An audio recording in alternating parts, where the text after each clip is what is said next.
Price lot. எல்லாருக்கும் சோத்திரம். பிரியமானவர்களே, இந்த ஜீசஸ் சைடு கால் யூடியூப் வழியாக பார்க்குற சகோதர சகோதரிகளுக்காக கர்த்தரை சோத்திரிக்க. பிரியமானவர்களே, நம்ம இயேசுவாமியை குறித்து தியானித்து கொண்டு வருகிறோம்.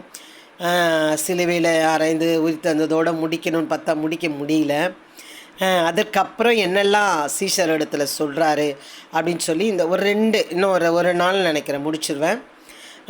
பிரியமானவர்களை, கொஞ்சம் நீங்கள் நேரத்தை ஒதுக்கி கேளுங்க. 10 நிமிஷம் கூட கிடையாது. நான் ரொம்ப குயிக்காக ஸ்வீட்டாக முடிக்கணும்னு பார்க்குறேன். அதுக்காக ஜெபம் பண்ணிக்கோங்க.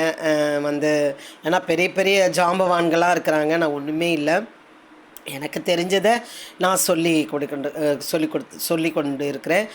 டான்ஸ் ஆடுற தெரியவங்க டான்ஸ் ஆடுறாங்க, நாடகம் நடிக்க தெரிஞ்சவங்க நடிச்சு என்ன பண்ணுறாங்க பண்ணிகிட்ருக்காங்க. ஆனால் வேதத்தை அறிகிற அறிவு நமக்கு இப்போ இல்லாவிட்டால் இது கையிலேருந்து பிடுங்கப்படும் பொழுது நமக்கு வேதமே தெரியாமல் போய்விடும். பிரியமானவர்களே, நீங்கள் கவனித்து கேளுங்கள், மற்றவர்களுக்கு அனுப்புங்கள், கர்த்தர் ஆசீர்வதிப்பார். ஆமீன். இப்போவே ஒரு நிமிஷம் ஓடிச்சு. இன்னைக்கு யோவான் 2-3 அதிகாரத்திலையும் அப்போஸ்தலர் 1 அதிகாரத்தையும் நம்ம பார்க்க போகிறோம். நேற்று தினத்தில் என்ன பார்த்தோம்? பரிசுத்த ஆவி பெற நீங்கள் காத்திருங்கள், அதை பெற்றுக்கொள்ளும்போது தான் நீங்கள் எனக்கு சாட்சிகளாக இருப்பீங்கன்னு சொல்லி நம்ம பார்த்தோம். இந்த தினத்தில் என்ன பார்க்க போகிறோன்னா, பரிசுத்த ஆவி நீங்கள் பெறாவிட்டால் பரலோக ராஜ்யத்திலே பிரவேசிக்க மாட்டீங்கன்னு சொல்லி இயேசு சுவாமி ஜனங்களிடத்தில் பேசுகிறதை நம்ம பார்க்க போகிறோம். ஆமென். இயேசு பிரதியுத்தரமாக, ஒருவன் ஜலத்தினாலும் ஆவியினாலும் பெறாவிட்டால், பரிசுத்தாவினாலும் ஜனத்தினாலும் பெறாவிட்டால் முழுகி ஞானஸ்நானம் எடுக்கணும், பரிசுத்தாவியை பெற வேண்டும் என்று சொல்கிறார். அது ரெண்டுமே பெறாவிட்டால் தேவனுடைய ராஜ்யத்தில் பிரவேசிக்க மாட்டான் என்று மெய்யாகவே உனக்கு சொல்லுகிறேன்.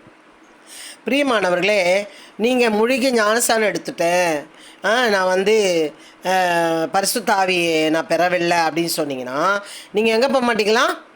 தேவனுடைய ராஜ்யத்தில் பிரவேசிக்க மாட்டீங்களாம். நான் சொல்லலைங்க, இயேசு சாமியே சொல்லுகிறார். இது பிரியமானவர்கள், அப்போது 2 விஷயங்களும் நம்ம என்ன பண்ணணும்? பெற்றுக்கொள்ள வேண்டும் என்பதை வலுவுறுத்தி ஆண்டவர் சொல்லுகிறார். மெய்யாகவே உனக்கு சொல்லுகிறேன்.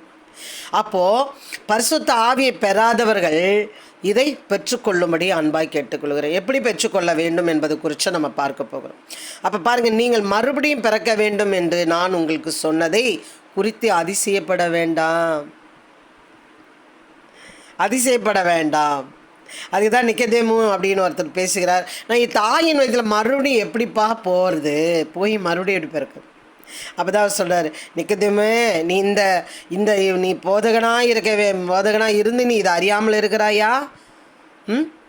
நீ ஜலத்தினால முழுகி எழுந்தும்போது நீ தாயின் கருவிலேருந்து எப்படி பன்னீர் குடத்துலேருந்து நீ பிறந்து வருகிறியோ, அதே போல் ஜலத்தில் நீ முழுகி எடுக்கும் பொழுது நீ பிறக்கிறப்பா. பரிசுத்த ஆவியான உன்னை முழுவதுமாக அவரை பொழியும் பொழுது நீ மறுபடியும் பிறக்கிறப்பா அப்படின்னு சொல்லி அவர் சொல்லுகிறார், நிக்கதேமுக்கு சொல்லுகிறார். பிரியமானவர்களே, அப்போது நம்ம 2 விஷயமும் நம்ம என்ன பண்ணணும்? பெற்றுக்கொள்ள வேண்டும்.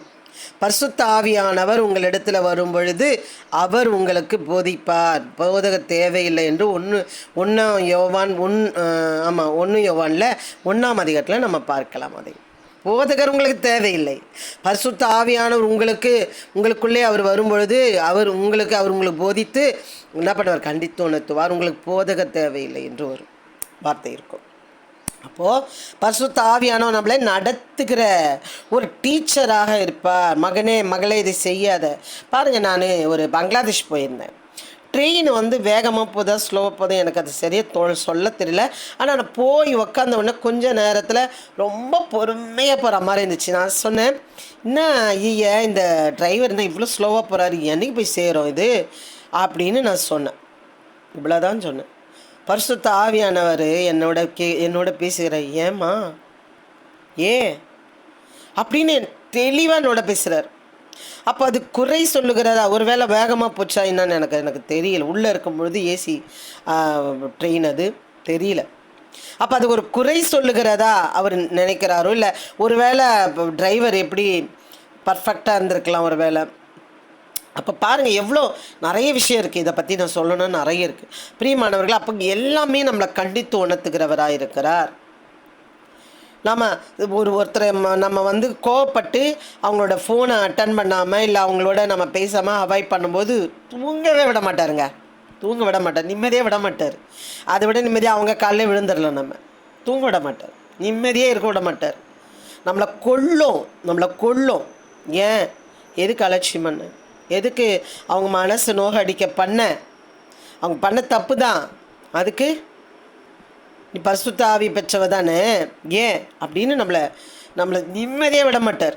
அவர் தான் பரிசுத்த ஆவியானவர். பிரியமானவர்களே, இந்த சின்ன ஊழியத்தில் நான் நிறைய பார்த்துருக்குறேன். பாருங்கள், மாம்சத்தில் பிறப்பது மாம்சமாக இருக்கும், ஆவியில் பிறப்பது ஆவியாக இருக்கும். அப்போ மாம்சத்தில் இருக்கிறவங்க மாம்சத்தை குறித்தே பேசுவாங்க. ஆவியை குறித்தோ பரிசுத்த ஆவியை குறித்தோ இல்லை தொலைநோக்கி பார்வையத்தை குறித்தோ என்ன பண்ண மாட்டாங்க, பேசவே மாட்டார்கள். பிரியமானவர்களே, அப்போது எல்லாருக்குமே நான் சொல்கிறேன், நான் வந்து இதில் எடுத்தேன், நான் ஞானஸ்நானம் அதில் எதுவுமே சொல்லாது. இது வந்து ஏசாமி சொல்லுகிற வார்த்தை. ஏசாமி சொல்லுகிற வார்த்தை. நீங்கள் என்ன பண்ணணும்? ஜலத்தினாலும் பரிசுத்த ஆவியினாலும் பெறாவிட்டால் பரலோக ராஜ்யமே போக முடியாதான். தேவனுடைய ராஜ்யத்தில் பிரவேசிக்க மாட்டான் என்று மெய்யாக உனக்கு சொல்லுகிறேன். அப்போது நீங்கள் அதை பெற்றுக்கொண்டால் தான் பரலோக ராஜ்யத்தை பெற்றுக்கொள்ள முடியும். அதுக்கு தான் அவர் சொல்லுகிறாரு பாருங்கள். அன்றியும் அவர் இயேசு அவர்களுடனே கூடி வந்திருக்கும் பொழுது அவர்களை நோக்கி, யோவான் ஜனத்தினாலே ஞானஸ்நானம் கொடுத்தான், நீங்கள் சில நாட்களுக்குள்ளே பரிசுத்த ஆவியினாலே ஞானஸ்நானம் பெறுவீர்கள், வெயிட் பண்ணுங்கள், போயிடாதீங்க, அந்த இடத்துட்டு ஓடிடாதீங்க, பொறுமையாக கேட்டுக்கிட்டே இருங்க. இயேசுவே எனக்கு பரிசுத்த ஆவியான ஞானஸ்நானம் கொடுக்க, அந்த பரிசுத்த ஆவியானவர் எனக்கு வர வேண்டும், பரிசுத்த ஆவியானவர் எனக்கு பொழிய வேண்டும், தர வேண்டும் சொல்லி வெயிட் பண்ணணும், ஜெபிக்கணும், கேட்கணும். அழுது கேட்டேன். நான் 27ஆம் தேதி 2017 நான் எடுத்தேன். பரிசுத்த ஆவியானவர் எனக்குள்ளே வரும் பொழுது நானே 2-3 அடி உயரமாக நிற்கிறது போல் இருந்துச்சு எனக்கு. அவ்வளோதான் எனக்கு தெரியும். என்னோடய துணி விலகுச்சா, என் வாய் இப்படி போச்சா, என் கண் இப்படி போச்சா, என் தலை கலைஞ்சதா, பின்னாடி இன்னும் இருக்குது நிறைய பொருள்கள்லாம், மியூசிக் இதெல்லாம் இருந்துச்சு, இரும்பு இருந்துச்சா, ஒன்றுமே தெரியாது. பயங்கரமான ஒரு அபிஷேகம். அப்போ நான் அதை பெற்றுக்கொண்ட பிறகு எனக்குள்ளே அப்படியே 10 பேர் உள்ளே வந்த மாதிரி ஆயிடுச்சு. 10 பேர் பலன் வந்த மாதிரி இருந்துருச்சு எனக்கு. பிரியமானவன், நான் அனுபவிச்சதை சொல்கிறேன். அப்படியே அதை அது என்னை விட்டு அப்படியே போயிடக்கூடாதுன்றதுனால அசையாமல் வந்தது போல் நான் வந்தேன். பிரியமானவர்களை, வீட்டுக்கு வந்தோன்னு ஒரு சகோதரி சொன்னாங்க, பரிசுத்த ஆவியானவருக்கு நமக்கு என்ன ரொம்ப தூரம் இல்லை, 1 ஜான் அளவில் தான் இருக்குது அப்படி சொன்னாங்க. 1 ஜான் அளவில் தான் இருக்கிறது. நம்மளோட ஹார்ட்டுக்கும் நம்மளோட தலைக்கும் அவங்க வந்து ஒப்பிட்டு சொன்னாங்க. அப்போ பாருங்கள், நான் அப்படி சொல்லிவிட்டு அது போய் பெருசாக இப்படி சொல்கிறது, அப்படியே துள்ளவோ கிள்ளவோ வேண்டான்ற மாதிரி சொன்னாங்க. அப்போ தான் எனக்கு இந்த வசனத்தை கொடுத்தார். ஒருவன் ஜலத்தினாலும் ஆவியினாலும் பெறாவிட்டால் பரலோக ராஜ்யத்தில் பிரவேசிக்க மாட்டான். அந்த வார்த்தையை கொடுத்தான் அவங்களுக்கு. அப்படியே ஒரு மாதிரி ஆயிட்டாங்க. பிரியமானவர்களை, பாங்க, அதை நீங்கள் சில நாட்குள்ளே ஆவியிலே ஞானஸ்நானம் பெறுவர்கள் தரித்து நிற்காதவர்களோடு பேசும்பொழுது அவர்கள் அறிந்து கொள்ள மாட்டார். ஆகையால் நீங்கள் எருசலேமை விட்டு போகாமல் என்னிடத்தில் கேள்விப்பட்ட பிதாவின் வாக்குத்தத்தம் நிறைவேற காத்திருங்கள் என்று கட்டளையிட்டார். பிரியமானவர்களே, இந்த அபிஷேகத்துக்கு நீங்கள் பெறவிட்டால் பரலோக ராஜ்யத்தில் போகாதபடிக்கு அது தடையாக இருக்கும். கேட்டு பெற்றுக்கொள்ளுங்கள். அதற்காக காத்திருந்து, அது ஏதோ ஒன்றும் இல்லை, ஒரு பசு நாளைக்கு பார்க்க போகிறோம், அது என்ன எப்படி இருப்பாங்கன்னு. பிரியமானவர்களே, நிறைய பேர் பயங்கரமாக ஆடுறாங்க, குதிக்கிறாங்க, உண்மையிலே இறங்கி இருக்கும் பொழுது அது வேறு விதமாக இருக்கும். அதை அறியாமல் ஏதோ யானோ தானோன்னு குதிக்கும்போது அநேக பேருக்கு அது இடரலாக இருக்கிறது. சரி, அது அவங்களோட பாடு. பிரியமானவர்களே, பரிசுத்த ஆவி என்னது? வாக்குத்தத்தமாக இருக்கிறது. நீங்கள் பெற்றுக்கொள்ளுங்கள். வாக்குத்தத்தம் என்ன தெரியுமா? பரலோக ராஜ்யத்தின் வாக்குத்தத்தம். அது திறவுகோலாக இருக்கிறது, ஒரு கதவாக இருக்கிறது, அது நுழைவு போக வேண்டிய ஒரு ஆல் டிக்கெட்டாக இருக்கிறது. பிரியமானவர்களே, நீ என்ன தான் படிச்சிட்டாலும் ஆல் டிக்கெட் இல்லாமல் நீ பரீட்சை எழுத முடியாது. அதே போல தான் பரிசுத்த ஆவியை நீ பெறாவிட்டால் பரலோக ராஜ்யத்தில் பிரவேசிக்க மாட்டாய் என்று இயேசு சாமி சொல்லுகிறார். பெறாதவர்கள் கேட்டு பெற்றுக்கொள்ளுங்கள். நாளை தினத்தில் பெற்றுக்கொள்ளும் பொழுது அவர்கள் என்ன செய்வார்கள், எப்படி இருப்பார்கள் என்பதை குறித்து நாளை தினத்தில் பார்க்க போகிறோம். பெற்றுக்கொள்ளுங்கள், மற்றவர்களுக்கு எடுத்து சொல்லுங்கள். இதை அநேக ஜனங்களுக்கு அனுப்பிவிடுங்கள்.